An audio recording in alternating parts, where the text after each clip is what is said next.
Бүгүн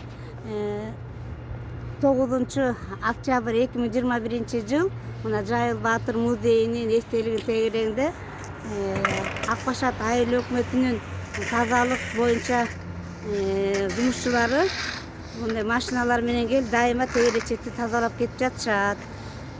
Анткени согуздун соңу болгондон кийин бул жакка көп мусорлорду ташташат.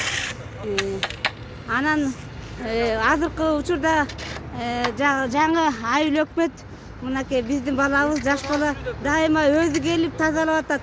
Мен ушунча жерде жүрүп айыл өкмөттүн бизге келип тазалаганын көргөн жок элем. Уларга рахмат, ишиңерге ийгилик.